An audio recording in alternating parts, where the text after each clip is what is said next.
Hi everyone, it's Amanda with a Michael Jackson update.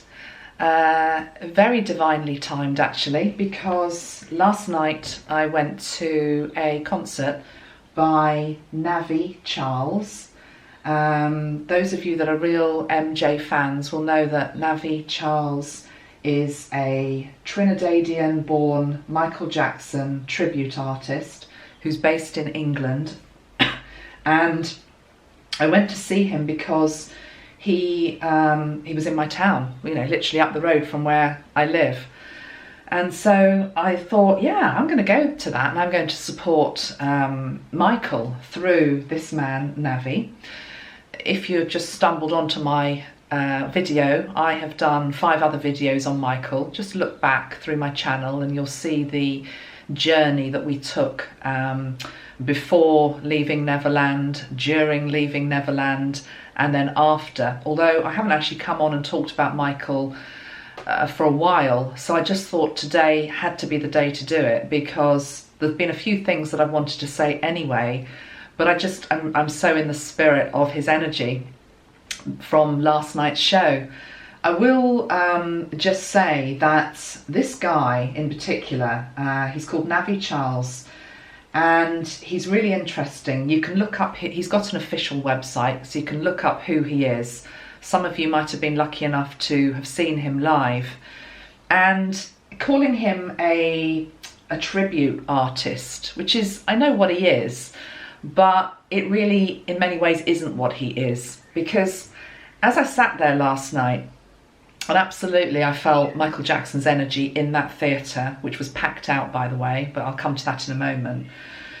As I felt into the performance and I felt Michael watching as well, the message that was coming through from Michael himself was that this guy in particular, probably others as well, but this guy, what he was doing last night was stepping into the role of storyteller. And if you think about any artist down the years, whether they be musical artists or whether they be great literary artists, there have always been modern interpretations of their work, be that Shakespeare or anything else. Shakespeare came up last time with Michael Jackson, I seem to remember. But anyway, and so the point is that Michael was saying that this guy is a storyteller, and what he's doing is he is keeping the story alive. And he is just one person of many, including all of those of you that love Michael and who've stayed with him through the course of, I don't just want to say the last year and leaving Neverland, because to be honest, it's been an ongoing battle really for the past decade or so, which is to do with protecting his name, standing up for his light and what he stood for, and carrying the baton on. If at this point you're already lost with what I'm saying and you're very anti-Michael and you believe what has been said about him, then I'm just going to say now you're not going to like this video, okay? So there might be no point in going forward with it. I've given people a chance to say what they wanted to say on all the previous 5 videos, but we're drawing a line in the sand here, and from now on, I am always going to stand up for Michael, because what basically happened was a few months before leaving Neverland, the first video that I did on YouTube, obviously I knew about Michael Jackson. You'd have to be, anybody on this planet knows Michael basically in the story, and I lived through it, of course, because I'm the age where that grew up with him basically and saw him in his stardom and also his demise. But when I came on and did that first video with his energy, I really didn't know what was coming. I've said that on previous videos that I've done. And it's been really a process of getting to know his energy more and more ever since. And certainly when I first stuck my neck out and basically said he was innocent, it was with not trepidation, but with nervousness, because it's very difficult to be the one who carries the baton when you're going through times where everybody else is saying something else. I know now that not everybody else is saying something else, but at the time it felt quite a lonely place. So Michael and I have sort of been getting to know each other better and better through the months that followed. And really all that has happened since then is it has reconfirmed over and over again the goodness of this man's soul and how his spirit lives on. And it's just a very beautiful journey. And sorry, that's just somebody trying to phone. I'll just turn that off. Not Michael, although in many ways it is Michael ringing in because he's here with us. So back to the performance last night and this extraordinary artist Navi. One thing, as well as being a storyteller, i.e. keeping the spirit and the soul alive and the essence of who that person was, obviously through song and through dance, but also in terms of the messaging that was in the songs. What was amazing to me is that I walked into the theatre and I'd taken my husband along, and he was sort of, you know, he wanted a night out basically, so he said yes. But I know he was thinking, oh gosh, what have I signed up for here? He loved it as well. We both loved it. And the theatre was packed. And it was packed. What was so amazing about it is it was packed with people all ages, all ages. I was sat, there was one row behind me, there was a whole family, mum, dad, grandma, granddad, and kids. One of the kids was dressed up as Michael Jackson. He was probably about, it was a little boy, he was probably about 6 or 7. He had the white jacket on, the hat, he had the hair coming down here. He loved it. He was dancing in the aisles. To my left-hand side, there was a group of disabled people who were absolutely enjoying it and shouting out to the music as well. There were people of all ages, and it was completely full. And it was so heartening to see that, because we've been fed something different. We've been fed the fact that the world has turned away from Michael Jackson and his message of love and goodness and purity. And we've just believed hook, line and sinker what we've been fed over the last few months and indeed the last decade. But last night it was just so clear people aren't having it, and his legacy is going to live on. And to those people that are the haters and the trolls, I mean, if you're still watching, I'm wondering why you are watching anyway, because I've already said you're not going to like the video. But if you are still watching, it's like you're not going to win. You're just not going to win. And what's so beautiful about it is that the real spirit of love and light, you can't extinguish it. You can't extinguish it however many times people try to trample upon it. And let's make no bones about it, there may very well be other things that come out in the future, other attempts, and it's been going on for years, this. They'll never win. Whatever is said, they'll never win. Because last night in that packed theatre, people were there to experience the joy and the magic through a master storyteller, i.e. this guy Navi Charles, who brought it alive for another generation. What was also very clear about it is that he wasn't, although he obviously looks like Michael, that's part of the act, of course it is, and he dances like Michael and he's singing Michael's songs, I also felt the essence of who he was as a person as well. And he was very clear through the whole show that this was a celebration of Michael's work and Michael's life. And Michael's energy was palpably there as well. So, you know, it was very clear. It's like, I'm not Michael Jackson. I never will be Michael Jackson. There's only ever going to be one Michael Jackson that lived on in this earth.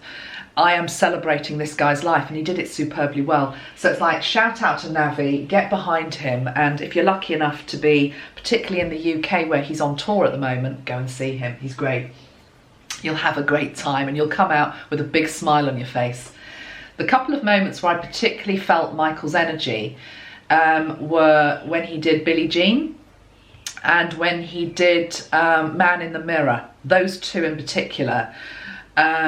It was almost like the energy, it was thick. It was thick with spirit. I could just see it so clearly that Michael was there.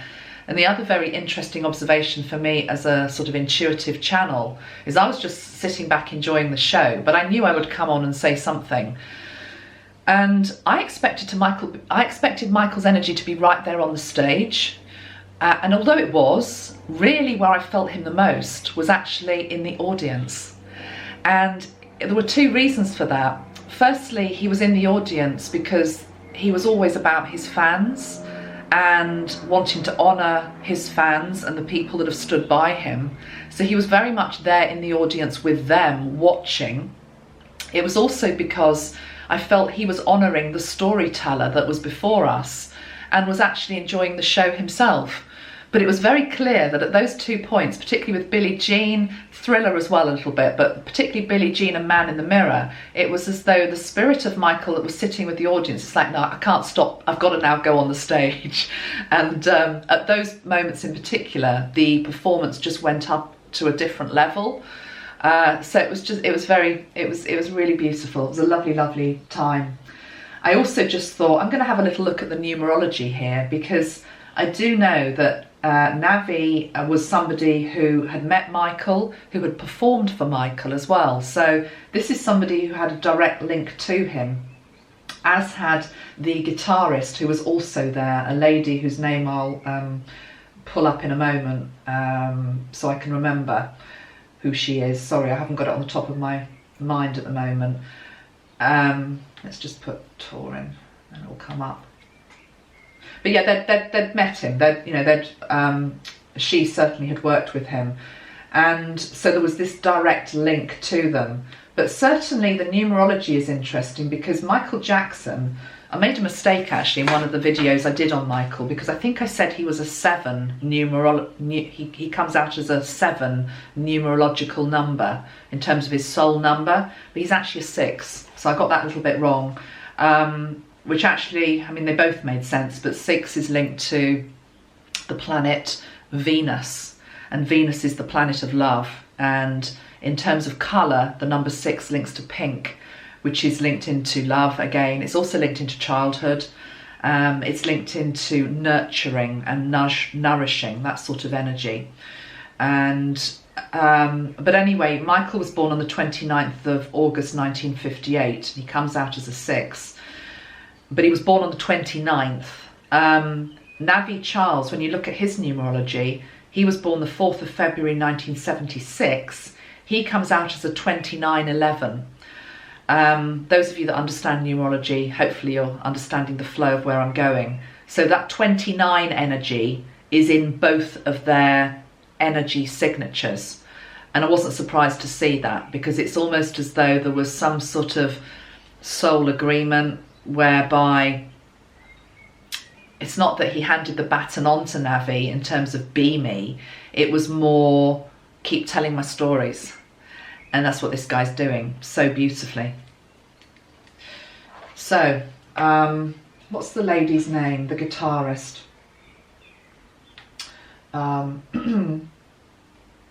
Jennifer Batten is her name, that's right. Okay, I'm just going to turn my computer off now, because I want to do a little bit of channeling with Michael. But I also just want to update you in terms of other things that have been going on around his energy. So, that thing about the fact that the whole theatre was packed with people. Packed. And if anything, if you want me to say what was the typical age, it was younger rather than older. And I say that because I'm somebody who's got my own favourites. You know, I mean, I love Michael now as a musician as well, more than I did actually before I started doing this work. But some of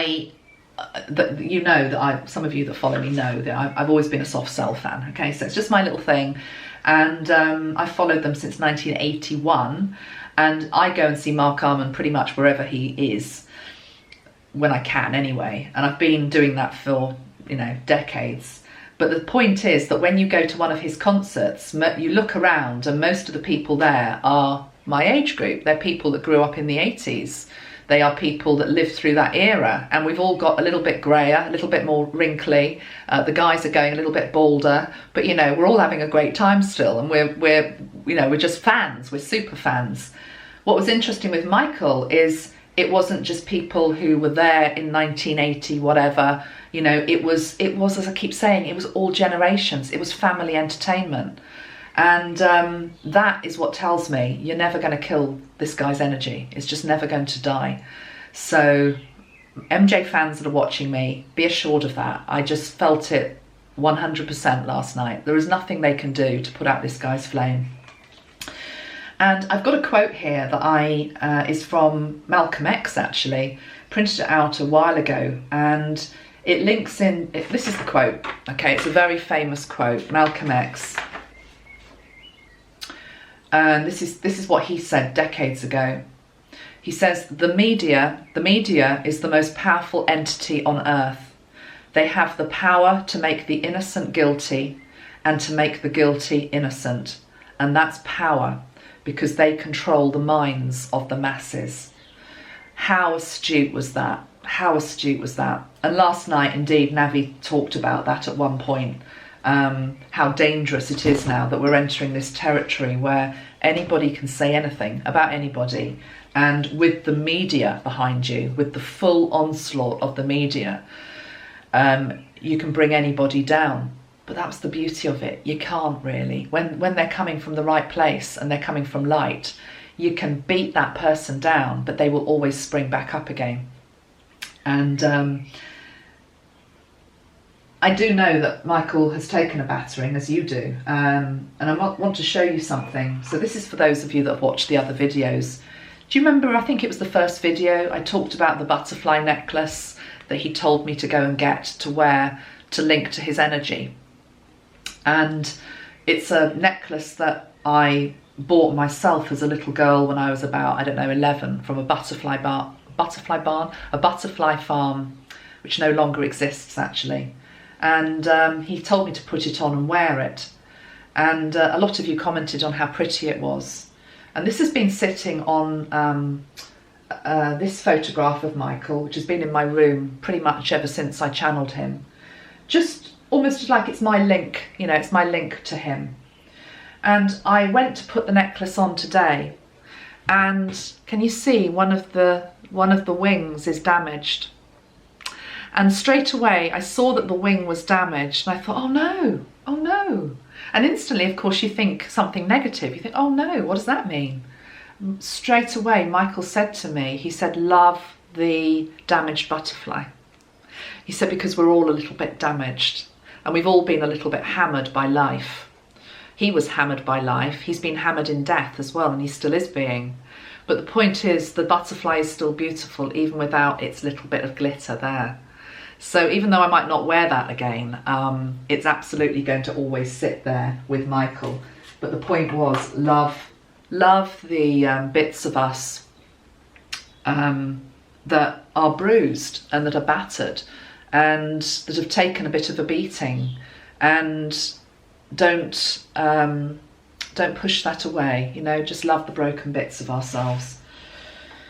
I want to say a little bit on mind control now. And this was again, these are all notes that I've written down here because it's like an ongoing dialogue that I've got going on with him. And this was maybe a week or so ago, maybe a couple of weeks ago. And I've noticed that there seems to be a bit of a theme going on online to present Michael as somebody who was maybe mind controlled by the powers that were. I always say the powers that were now. For whatever reason. And if you are mind controlled, I guess you are capable of anything. So this goes to the heart of the whole Illuminati, you know, sort of dark side of society, that they can do this. And I am not actually saying that that isn't not possible. I do believe it probably is possible. With a big but. With a big but. Flashing lights now.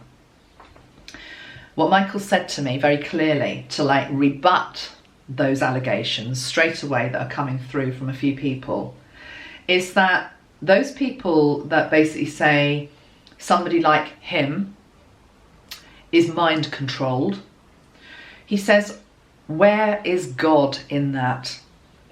And this goes to the fundamental root of spiritual teaching, actually, which is that if you believe that you are a if you serve God, let's just keep it simple, he's saying, keep it simple. He's saying, if you serve God, which he did, he was a divine being, like you are a divine being, like I am a divine being, then there is this thing that you are shielded and you are protected.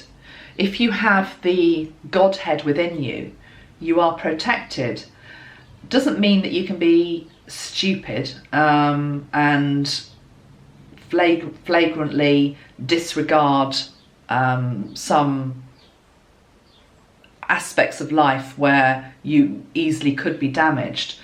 But with protection and asking for protection and calling upon protection, with God within you, no mind can be shattered, and neither can any heart be so shattered that it can't be put back together again by God, by that light that exists within you. So Michael was clearly saying to me that no, I wasn't mind controlled. I was somebody that God used as an instrument via my music, via the lyrics, via the message, to put that God light into the world. And nothing gets through God. Nothing is greater than God. I'm not saying that Michael was God. He wasn't God. He was an aspect of God, like you're an aspect of God. And when you really carry that God energy within you, no dark energy can get through to you. It is that simple. It's the basic law of the universe that light is stronger than the dark. And I'm just Googling here, good old Google, because I want to just bring up now something he was also talking about, which is the armour of God, okay? And the armour of God is derived from a passage in the Bible, actually. Looks like it is Ephesians, possibly. Here we go. Just bring up what it is. Because there are 6 items within the armour of God. And if you have these 6 items upon yourself, or just invoke them every morning, this is just one technique, everybody. There are many different techniques to protect and shield yourself, but this is the one that Michael was talking about. He's talking about the armour of God. So within the armour of God, you put on the belt of truth, the breastplate of righteousness, the shoes of the gospel, the shield of faith, the helmet of salvation, the sword of the Spirit, and then you pray to the Spirit. And I will put that I'll put a link to where you can read more about it if you've never heard of it before in the description box on this video, okay? So that's just one thing that it was, and it's 11:22 as I'm talking to you. You see the time? 11:22. So we've got a master number energy here as I'm trying to talk to you about this. It's really important. When you've got your armour of God on, or you've shielded yourself through any other way that you choose to do so, and you put energy into that, and you call God within you, nothing can truly defeat you. And straight away I can almost hear people saying, well, yeah, it didn't do him much good, did it? He ended up, dead. There is huge teachings within what happened to him at the end. And truly, what I truly believe, and I've never had any spirit come through that's ever challenged me on this, is that the soul does always choose its passing. And in the longer term, no, he's saying in the medium term, he's saying bring it a bit forward so it gives people hope. I just don't want to present it that it's about to happen tomorrow. That's really what I mean, Michael. Yeah, okay, he's saying. In the longer term, people will start to unravel all of the pieces of the jigsaw in relation to his death and other people's deaths, which have been maybe suspicious. And it will help them to understand the forces of dark and light that have existed upon this planet. And ultimately, it will help light shine much brighter. Because when people truly understand the dark, they actually also truly understand the light at a much higher and truer vibration. So the unraveling of what happened to him, the mystery of what happened to him, which has never been fully revealed, and the time still isn't yet quite right to do that, but there will come a time, and then you will start to understand that this wasn't a death of victimhood. This was a death whereby it was trying to reveal something. It was trying to reveal some greater truths to the world, to make people wake up, and people will ultimately wake up. Yeah, you see, I've written down here, I didn't even remember that I've written this. He says, he must have said this weeks ago to me, I've written it down, my death was part of my contract. Okay, my death was part of my contract. It's going to be used going forward to help reveal some truths which people may find unpalatable, but ultimately will bring the world to a better place, because it will have brought up the dirt, okay? In terms of this whole mind control thing as well, the other thing I want to say is that Michael brought in the energy of a song by the Black Eyed Peas, and, well, not necessarily just in relation to mind control, but just in the whole relation to energy trying to tell you something, that, you know, this is the way things are, feeding you lies, basically. And it's the song Where Is the Love, okay? And in particular, Michael gave me the line from that, which is poisoning the minds of little ones. I did actually print out the lyrics to it. And I mean, I'm sure you've heard the song. The lyrics are amazing. If you actually look at the lyrics of Where Is the Love, again, it's this whole thing about oppression. It's what Malcolm X talked about. It's along the lines of, let's just keep feeding people some untruths, and where is the love? You know, we've got to reach for the love, and we've got to honour the love and the light when we see it. Okay, at this point I'm going to bring Michael in, and we'll just see what he wants to share with us today. And I feel like he probably wants to keep it quite light, but who knows, I don't know. So it's 27 minutes. I'm just going to pause the camera, have some water, and come back. Hold on. Okay, let's put the notes away.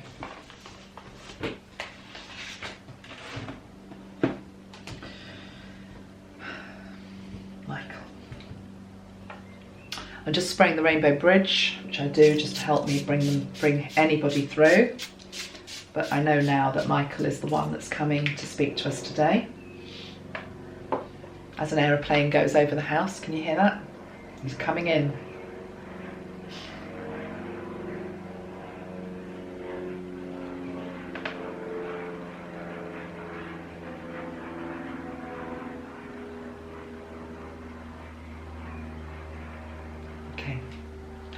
Right, helicopter has gone overhead. It's like he's been dropped into our space energetically. Just wants to come in a different way today. He's saying, I very much felt like I was dropped into Earth like that. He said that before in a previous video. I remember him saying that before. So it's almost like that helicopter going overhead. It's like he just dropped energetically into our space, and he's right here. And he's showing me like he's parachuted in, and he has got this, I've never parachuted, but it's like the regalia that you have on when you've got a parachute, and it's like somebody's taking off the parachute. The parachute is white, and it has the word love on it, and that parachute's being taken away. It's being said he's going to be picked up later. He's meant to be here with us now. And I can just see, I don't know what they're called, but, you know, sort of the straps that you have on, you know, it's like he's just unbuckling the harness. Thank you, Michael. The harness, he's just taking that off. Well, that was quite spectacular. Yeah, he's saying, yes, I liked to make a spectacular entrance when I was performing, he's saying. And so that's what that was all about, the parachute, okay? He was saying, I like to always make a spectacular entrance. And I liked to use the element of air, he's saying, to appear to be able to transcend the limitations of gravity by, you know, zooming in or being beamed up in some way. I never saw him live, unfortunately, but he's just showing me this thing where he was able to, via stage props, appear to be, you know, up here, and then he's there. There's this whole apparatus behind him when he was on stage. Do you miss being on stage? He said, I missed it last night, yes. And he's referring to the performance that I was watching and that he was also watching. He's saying, yes, I do miss that, because that is when I was at my happiest, when I was performing on stage. Although there were many other things in my life that gave me great happiness, and of course that includes his family. He's showing me his family and his children. There was just this moment when he was on stage where he stepped into his true mission and who he really was. And there's a part of him that misses that. Okay, there's a part of him that misses that. But he's saying ultimately it's because I miss you. He's saying, by that he means us. He's saying he misses his fans. That's the feeling that comes from it. Very much so. And I will just say at this point that this morning, when I knew I wanted to come and do this video, I normally always have flowers for whoever I'm going to be channeling. And I had no time to go out and get flowers to do that today. And he said to me, it doesn't matter. He said, it doesn't matter. You don't need any flowers today. He said, I want to give you some flowers. He said, you are the flower. But again, it's not just me. He's meaning the people that have supported him. So it's almost as though he's saying, you know, you are the flower. The people that have stayed with me, you are the flower. You are the one that are keeping my my spirit alive, and keeping the petals opening and watering the plant and feeding the roots. And he's saying also reseeding that plant so that future generations will one day find it in places where it has been scattered far and wide, again by the element of air, by the element of wind. So he's saying it's as though he wants to give us the flower today. It's as though he doesn't need any more flowers. He wants to give it to us. It's very much like an honouring coming forward in terms of wanting to honour the fans that have stood by him, and a real appreciation for that. Okay, let's see where else we want to go now.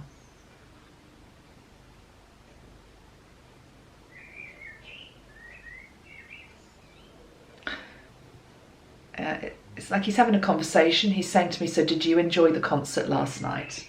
Yes, I enjoyed the concert last night. I enjoyed the songs. I enjoyed the catalogue. He's saying, I told you good music never dies. And that's the truth. Good music never dies. That's right, Michael. So how are you doing at the moment? How are you feeling now, post the last couple of months' craziness? How are you feeling as a soul?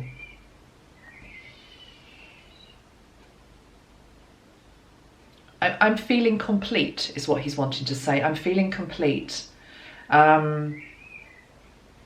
Yes, I took knocks in life. Yes, energetically, my spirit has looked down and seen what has been going on.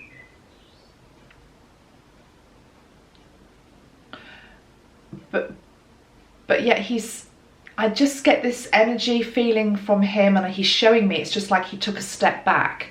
He took a step back. He didn't get too much into the drama of it all.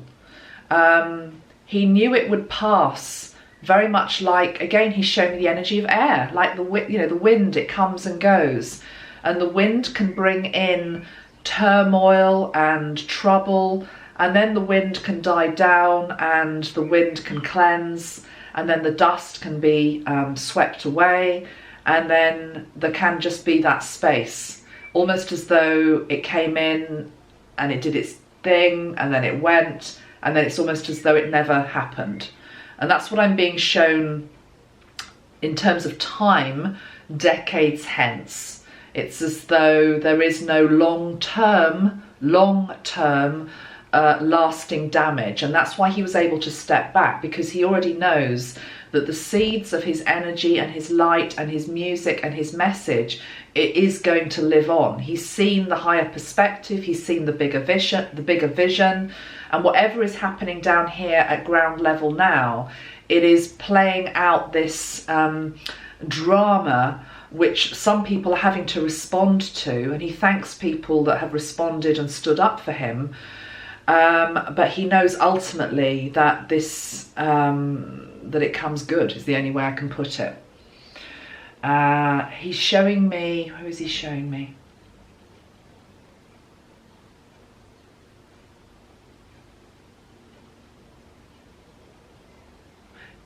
Okay, he's wanting to talk about the dancers. He's wanting to talk about the dancers movement. The dancers on the stage last night. I don't know who the dancers were last night. This is interesting. He's saying he misses the vibration of music on earth, because although there is music in the realm where he is now, heaven, whatever you want to call it, another dimension, by the very nature of the fact that that place has a different frequency and a different vibration, music sounds different there.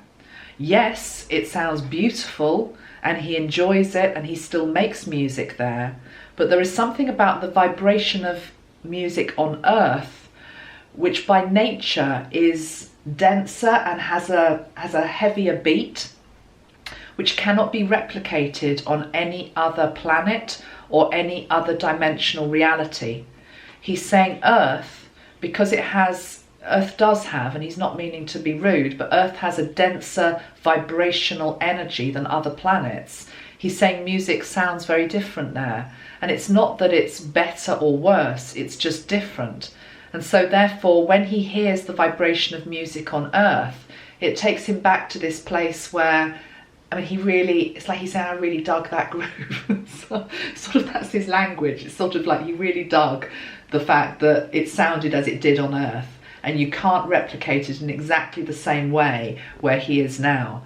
And that links into the dancers, because he always said that the dancers brought the music, the dancers were part of the music. The dancers were the music. And so he's wanting to honour the dancers as well as the people who sing.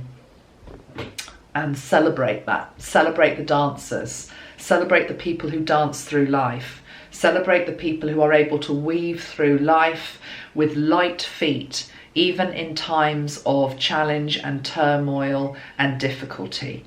Be the dancer who weaves their way through life, keeping it light on their feet. And dazzle as many people as you can with your smile, with your heart, and with your energy. And never let anybody take that away from you.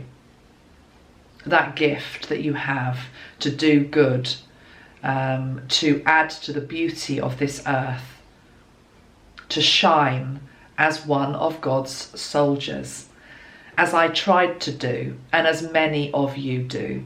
And I honour that, and I witness that, and I love that about you. And that is why I give you the flower today, because you truly deserve it.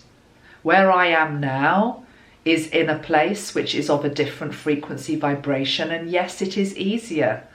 It is harder when you are down on earth going through the experiences that you have to go through as souls incarnate in physical bodies. It's difficult, it's hard. I know that. I know that it's hard. And so therefore, I want to help support you and wrap you in my love and my arms, and know that I am always with you. I always will be with you. I will never leave you. And the vibration that I left can never leave the planet, for it truly went into, he's saying, because Mother Earth loves the beat of the music. That's really interesting. He's saying Mother Earth, Gaia, has her own beat. Mother Earth has her own heartbeat. And he's saying she the beat, the rhythm, the vibration that I created, but truly it wasn't me, it came through me, it was of God, was welcomed into Gaia. And it was welcomed, he says, because it lifted the vibration. He said, that's what I felt last night, and I did feel it last night. You felt the vibration of joy. And even I felt that vibration from joy coming from a very difficult day where I'd felt very stressed. But it didn't matter. It's as soon as the rhythm and you just went into it, it lifted. And he said, that's the gift. That's the lasting gift that nobody can ever take away, because Gaia has taken it into her heart, and it has become one with Gaia. It's part now of the soundtrack of Earth.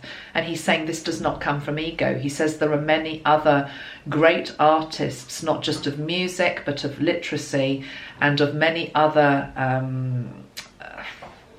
mediums that also have been integrated into the heart of the mother. And by the mother, he's talking about Gaia.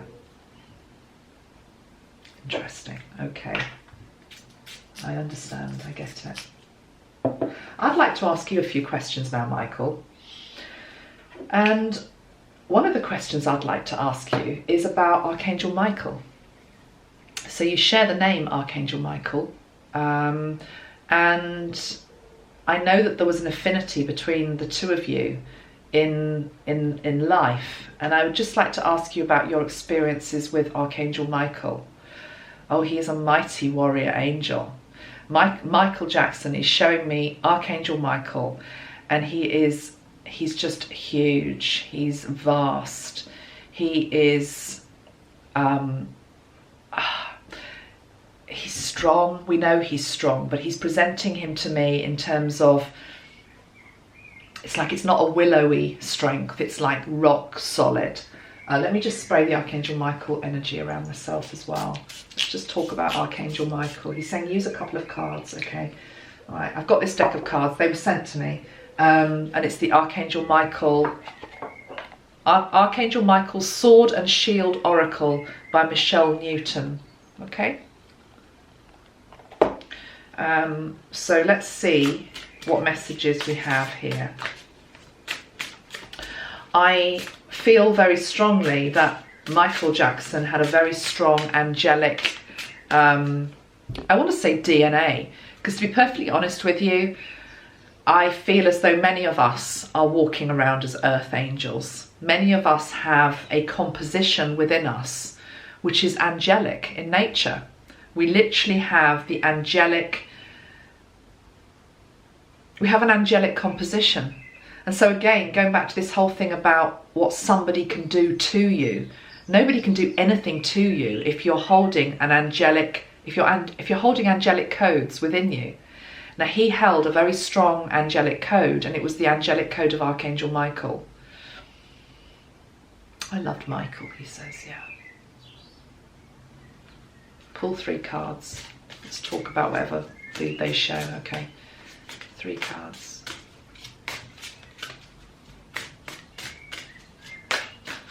Give me the 3 cards then, Michael. The scales are balanced. Ooh, wow, okay. Archangel Michael and Michael Jackson. This is the card. Scales are balanced. This, I'm sure, links into the ongoing battle to clear his name. And it says, Archangel Michael hands you an energetic key. This sacred key ensures that the truth is revealed and the scales of justice are balanced. So justice is coming for MJ. Let's see what else we get. What other message have we got through these cards?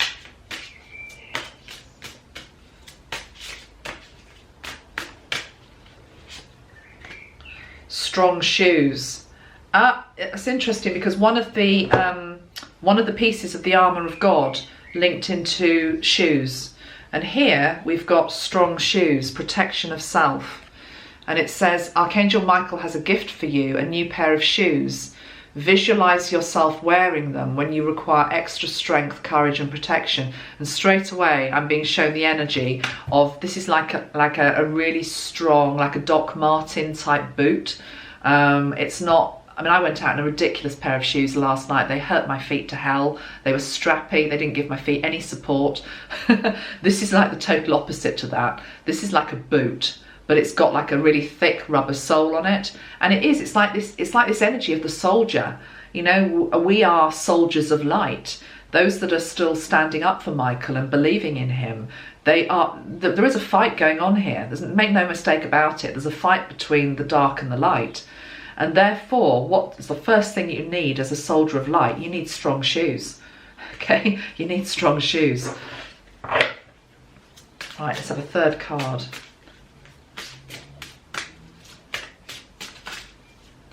So that armour of God is really important. That's a real message for you watching. He wants you to shield yourself with that. And then we've got white light. Archangel Michael hands you an energetic key. This sacred key brings you the three gifts of light. They allow you to feel joy in your heart and to live happily in the here and now. Oh, that's interesting as well. We've got boundaries, line in the sand as well on the bottom of the deck. To me, the message coming through these cards from Michael Jackson here, using the Archangel Michael energy as well, this is about protection. This is about shielding ourselves. This is about justice and truth will come. In time, they will come. The scales will be balanced. Wrongs will be righted, I'm hearing. But until that time, we are definitely being asked to shield ourselves in white light. White light is an energy which is completely and utterly cleansing, purifying, illuminating, and anything that you potentially have picked up or been contaminated with or has been toxic, if you surround yourself in white light, it zaps it instantly. White light also protects you. So you've got the white light around you protecting you, and you've also got the strong shoes to take the steps forward that are going to be necessary for you in your life. But I feel as though this is almost like a call from Michael Jackson to the warriors of light that are out there. It's like it's time to get suited and booted. Okay, for the journey ahead. What I love here is that there is no attention given whatsoever to the dark. Okay, it's like we know it's there, we know it exists, we know there's a bit of a battle on, but it's like we're not going to talk about it, we're not going to feed it, we're not going to go in and delve in it, and it's just not necessary. Okay, what you do instead is you concentrate on the light. And I've known this myself from other work that I've done over the last few months, which is that increasingly we are able to see who stands for the light and who stands for the dark. And it's just interesting. And I'm talking here about life in general, but it also applies to people on YouTube, it applies to people who are in the public eye, it applies to people who might live down your street, it applies to friends, it applies to families. It's almost like the scales are coming off our eyes and we're very clearly able to see. But okay, all right, thank you. What he's saying to me though is that those of us who have reached a certain vibrational level are able to see what other people cannot see. Okay, let me try and explain that. I'm going to go back a step. Michael Jackson's numerology comes to, I said it came to 6, but where have I written it down? He comes out as a 42-6, so 4 and 2 add to 6. 42, in terms of colour numerology here, works out as linking into the third eye. Okay, I'm basing this on the colour mirrors system. I'm a colour mirrors teacher, although I don't teach it much anymore because I've got my own system, but I was with them for 10 years. Okay, so that's where I'm getting the information from. So 42 as a number links into a colour energy which links into the third eye. So Michael Jackson, as well as linking into the planet Venus, as well as having the 29 energy, which is to do with mastery, okay, 42 links into the third eye. He was a visionary, okay. Many of his ilk were visionaries. He wasn't the only visionary, but he was a visionary of his day. He was able to see further, deeper, and wider than other people. Although he's saying, I also had my blind spots. Tell them that I had my blind spots. Okay, yeah, we know, we understand he had his blind spots. And by that, what he means is that he realizes now that the way that he behaved in terms of always opening his doors, for example, to children, could be misconstrued, okay, and has been misconstrued, and his name has obviously been dragged through the mud because of actions that he took, not in terms of harming any child, but by putting himself in a position which he thought was okay, but through because he had this heightened third eye vision where he saw the good in everybody. Basically, he saw the good. He didn't ever see the bad. So that's what he means by he had his blind spots. He didn't clearly always see some of the avenues that he was walking into, which could be misconstrued by people that didn't see with the eyes that he sees when he was here, but also now. But he's saying many of us now have got that vision, are able to see things that other people can't see, who are also, he's linking it back to this quote, you know, the Malcolm X quote that I read out earlier. People who are able to see beyond what they are fed with regard to mass media. So that's quite interesting. Okay. Okay, let's just go back now, Michael, and let's just ask about anything else with regard to Archangel Michael. What was it about Archangel Michael?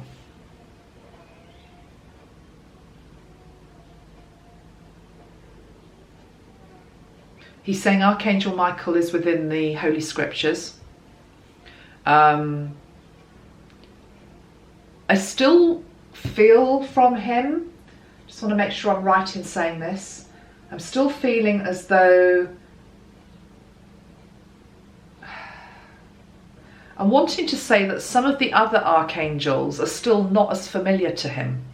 I feel as though he's gravitated in spirit still to the archangels that he was familiar with in life. And to that I would add, Michael is the obvious one, but I also want to say Raphael feels very much as though, I don't know whether Michael was fully conscious that Raphael was around him in life, but I feel as though Raphael very much was around him in life, particularly when he went through procedures, particularly when he went through the experience where he burnt his hair and he burnt the scalp. I feel as though Archangel Raphael was very much trying to hold his physical body together at many times during his incarnation, to help him carry out the mission that he had to the fullest extent that he could with the damaged body that he had. Okay, he was the butterfly who had the broken wing, you know, in life, but yet he still managed to keep flying. And it was as though the Archangel Raphael energy feels as though it really helped to hold Michael together and keep him going. And it feels as though Raphael is still, I feel Archangel Michael,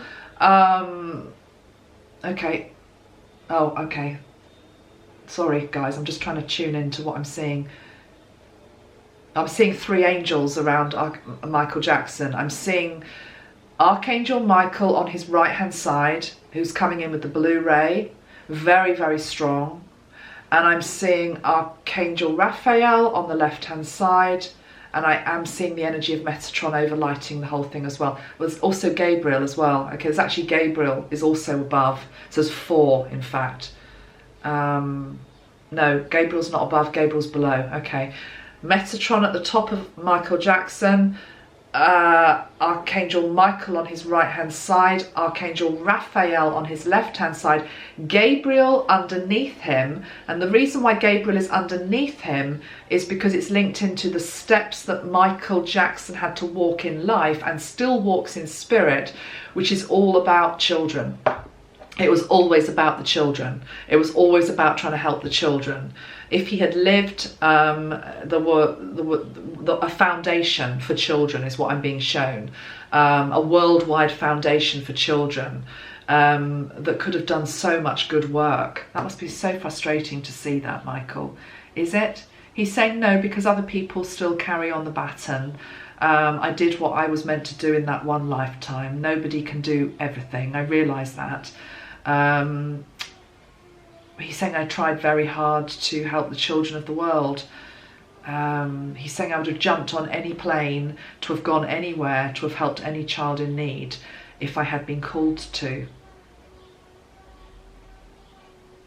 He says he has many ambassadors still on earth that are doing his work on with his name and with his energy. And he's showing me his own children. He's also showing me Taj, as an example, that generation of the Jackson family, who he's very proud of. Taj, Brandy, who are I'm particularly being shown Taj, but I know Brandy is there as well, who've just been really fighting on his behalf. Do you want to say anything about Taj Jackson? He's saying I'm going to be directing the film. There are obviously other people that are going to be directing the film as well, but it's like he's showing me that when that film gets made, which is going to counter Leaving Neverland, I'm seeing like the cameras rolling. He showed me, oh, he liked cameras, didn't he? Maybe that's why. He showed me like an old-fashioned camera, and it's like, but he's behind it as well. So it's like he's making sure, is that the right, is that, but not in a really sort of like, not trying to control it too much. It's just more like he can't contain himself because he loved cameras. And so there's this thing about I want to see what they can see. So he's going to be very much on set when that film gets made, and it will get made. This is the documentary that Taj Jackson is crowdfunding for, I think, to make this documentary based on Michael and Michael's humanitarian works. He's saying to Taj, maybe Taj knows this, that he needs to actually physically go to some of the places which Michael travelled to. He actually wants him to revisit some of the hospitals and the places and the gardens. He's a garden for some reason, where he did good work. And it feels as though it would mean something for him. It would mean something to Michael to see somebody such as Taj walking in Michael's steps. Okay, it's like seeing Taj walking in Michael's steps, because actually Taj has his own beautiful energy and his own mission and his own life, and life force and God running through him and all the rest of it. But also part of his mission seems to be, it's also to re-cement the good work. It's almost like he's showing me this analogy of all of the good work that he did all over the planet, left, right and centre. I'm really being drawn to the east for some reason, the east, Japan, that sort of area. I'm being drawn to the east, and it's as though he wants somebody who is his bloodline to go back and retrace the steps. And it's not just about honouring it, it's about, he showed me the analogy, it's a bit like a plant that you go back and you water, you nurture.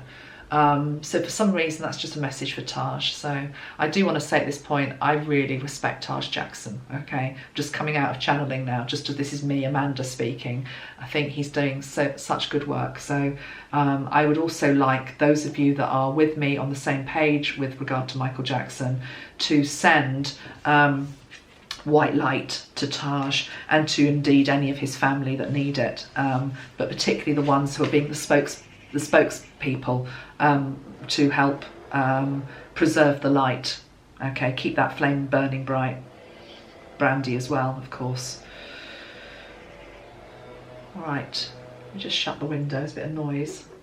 Just go on for a little bit longer. I'm just going to ask I'm going to ask one more question, and we're going to ask a difficult question. I think I'm going to ask about Oprah. Hold on.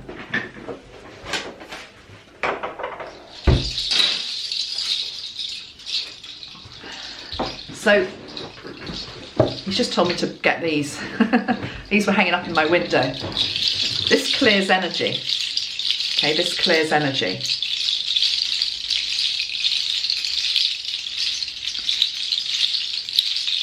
So the whole leaving Neverland energy. We're just going to send some cleansing, clearing energy out. Very much like I'm being shown cobwebs. Like we're clearing the cobwebs. We're also sending love and light and forgiveness out to anybody that's tried to bring down his name. Okay.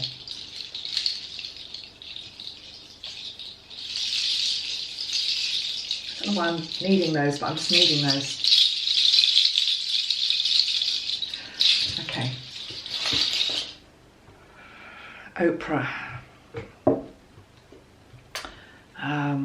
Where do we go? Where we're not going to go, he says, is we're not going to go into condemnation and hate. He knows I wouldn't do that anyway, but it's more for everyone watching as well. We're not going to go into condemnation and hate.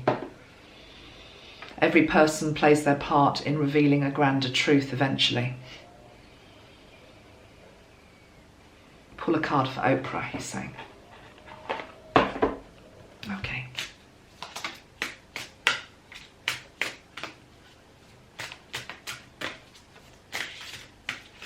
It's weird. I'm looking at my camera and I've never seen it do this before. I must just have accidentally switched on some sort of feature because it's got grid lines on the screen. I'm sure they won't show on the actual video, but what it's making me look like I'm in the crossfire. It's like there's a crossfire targeted. Not me, I've got no fear. What's that about? Oprah. Anyway, let's have a card for Oprah. I don't know whether that's part of the message or not. Strange. Oprah. Financial assistance is coming up for Oprah. So we're bringing in the energy of money. And remember, this is Archangel Michael. Okay, so Archangel Michael will always give a positive message to anybody. But linked to Oprah is something to do with money and financial assistance. And it says, Archangel Michael requests that you allow him to chimney sweep your worries, your anxieties and your fears about money. He will replace them with the rich emotions associated with abundance. Financial pressures can ease. And what's interesting is the card on the bottom of the deck is also the same colour, green, and it says third eye clearing. So what was I just saying about Michael Jackson being this visionary? I mean, Oprah has been a visionary in her time as well. So there is no such thing as anybody being all good, all bad. You know, we're all a mixture of everything.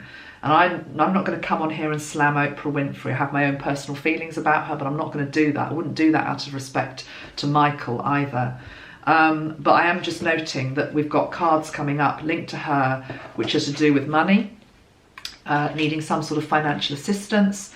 And there's also an energy here where, I'll just read what it says. It says, Archangel Michael delivers powerful healing to remove a negative visual memory from your mind's eye. I don't want to get too much into that because I think it's quite personal to her. And I know you get frustrated with me sometimes when I do that and I don't always say what I'm getting. But, you know, I'm sorry, I have my own ethics and my own moral code here. And I just feel there's something in her past that happened to her, that she saw, that needs some healing, that for some reason affected her judgment with regard to getting involved with leaving Neverland. I'm just going to leave it there. Let's just see what Michael Jackson wants to say with regard to Oprah.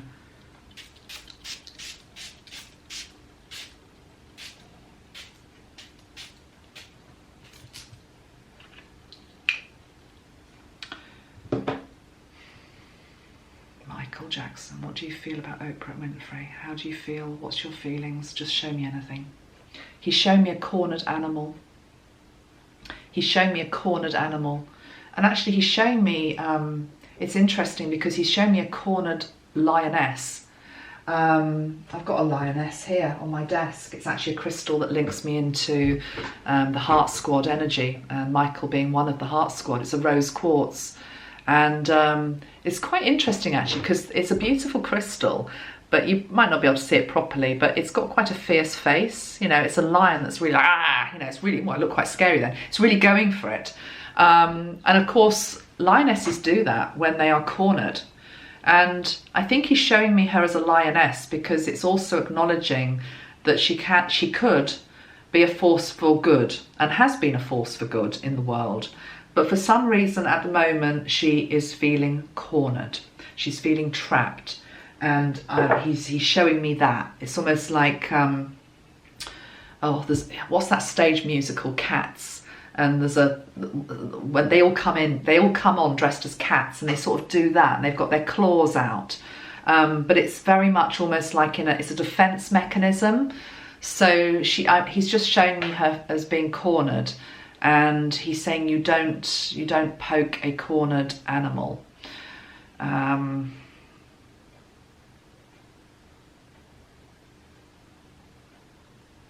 he's also very clearly showing me himself. He showed me the vision of her as this cornered animal, and then he's just wanting to walk past. And that's unusual for him because Michael's energy is somebody who will always go in to help anybody. That's the impression I get with him. He's always shown me himself as having this very open heart. That's correct, isn't it? Yeah, and for some reason it's like he's saying, no, I will just pass on by. And it's not to do with being vindictive or, you know, you've done this to me, so I'm not going to step in and help you, because it is feeling from a place of needing help. It's more from there is nothing that I can do. That's the energy I'm getting. It's like there's nothing I can do to help you until you reach out your hand for help. There is nothing that I can do to help you. So and he's wanting to detach completely from that energy and walk on by. And he's showing me walking on by, and he's wearing white. He's wearing a white shirt, he's wearing black trousers, he's just walking on by. Okay, so where you're walking on by, yeah, I'm just walking on by. Walk on by. What's that song? Walk on by. What's that song by? Hold on, let me just see if I can find what song it is he's referring to. Walk on by. Lyrics. Dionne Warwick. If you see me walking down the street and I start to cry each time we meet, walk on by, walk on by. Many believe that you don't see the tears, just let me grieve in private, because each time I see you I break down and cry. Walk on by. I just can't get over losing you, and so I seem broken and blue. Walk on by. Foolish pride is all that I have left, so let me hide the tears and the sadness you gave me when you said goodbye. It's very deep. I think what I will say to that is I feel there's a little bit of shame somewhere within her psyche for the part she played. But I also want to counter that by saying that she played the part she was meant to play, because I truly, truly believe, and I've always been shown this by Michael, that ultimately this will reveal some great truths that will come out at some point soonish, and it will all make sense in retrospect. You have to have many parts to make up a play. Okay, let's just see if there's anything else he wants to say.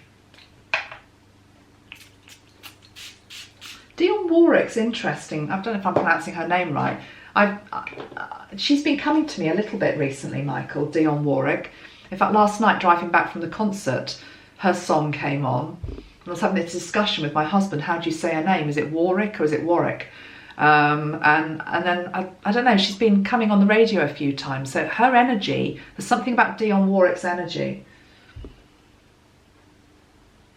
She's a grand dame of Hollywood, he's saying. He's saying it with reverence and respect. Oh, he's saying she has that lioness quality, but you know, she's not hiding. She's not trapped. He's showing me as some. He's showing me as some. She's quite impressive. He's saying she's quite an impressive woman. He's linking Dionne Warwick in terms of Whitney Houston, and there's something about that sort of, I know she wasn't her mother, but that sort of maternal energy, protector, guardian type energy. He's linking it with his own mother as well, the energy of obviously his own mother who's still alive, and all the love that Catherine has given Michael over the years and still does.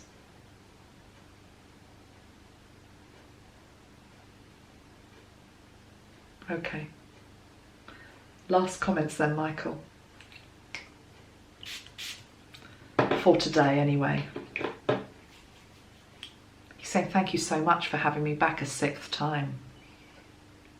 He's saying people will be getting sick of me. People will never get sick of you, Michael. He's saying there are others to come. He's talking about me channeling them, and we know that, yeah. He's so sweet. It's like he's concerned that he's taking up other people's time, but it doesn't work like that, guys. It doesn't work like that when you're a channeler. You work with who comes forward and who's got the particular message that needs to be conveyed, and everything happens in divine timing anyway. So Michael, any other last comments? I'm being shown Prince now in my mind's eye, and it's Prince with an afro hair. It's, you know, it's that, I think it was when he was older. Prince is just coming in a little bit at the end. You see, my intention with this video, yesterday I was going to do a channeling with Prince and Michael together, but that hasn't happened just because of last night, and the energy of Michael was so strong. I brought Michael through, but he's shown me Prince now, and he's got it's Prince as an older man, you know, the elder, not an old man, but towards the end of his life. I think his hair was more like round, wasn't it? Afro. It's almost like he's passing the baton back to Prince for maybe another video. I don't know. But you're both cool with each other, aren't you? Yeah, we're cool. We're cool. He's been a great support to me, he says, yeah. Yeah, I saw that during the whole time of leaving Neverland. It was really interesting. There were 2 spirits. I'm sure there were many other spirits that were around Michael Jackson in spirit that were, when I say comforting him, you know, people can get really confused about that because they think, oh, hold on, why do you need comforting in heaven? Surely it's a lovely place. Yes, it is. It is, of course it's a lovely place, and of course you're at peace, and of course you are comfortable. But the thing is, when the soul looks back onto its earthly life and sees something happening, there is still a stirring of emotion, because that's the whole point about a soul. It has the experience of everything that it's been and everything that it will be. So when it sees something playing out on earth, there is like these stirrings of emotion that come. And so when everything was happening with Michael, when it was really in the thick of it all, there were 2 that came forward to support him, in particular that I saw, of the Heart Squad, and they were Prince and Freddie Mercury. Freddie Mercury, I think, was the first one, actually. Yeah, Freddie was first. And he was just like this buddy, you know, with just like his arm around Michael. And then Prince came in and stayed as well after that. So it's quite interesting. Michael's saying, I've got to get those 2 together somehow. Okay, I know where he's going now. He's saying, if Prince and I have been able to make our peace in spirit, which we have, and they're great friends now because they weren't always in life, or there was just this sort of friction a little bit between them. It's like Michael's like trying to be this, what do you call it? Not networker. He's trying to get them together, but it's like he's saying, it's like never the twain shall meet, those 2. They've still got issues. But he's saying this. He's saying, as a friend, it's so frustrating because I love them both. He's saying it with humour. Okay, any final message then, Michael, for your fans? Just thank you. Thank you, thank you, thank you. Thank you, and I love you. I love you, thank you. Okay. So how are you going to leave this space then, Michael? You were sort of parachuted in. What do we do now? Where do you go? He says, I'm a time traveller. I can go anywhere at any time, in any way, and any manner of my choosing. This too shall you learn. This too shall we learn. That time and space is an illusion. And we are always where we are meant to be.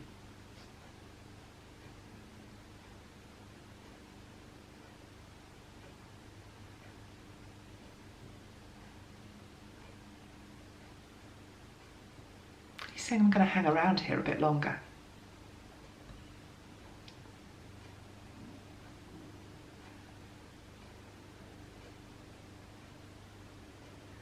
He's saying because I never really left.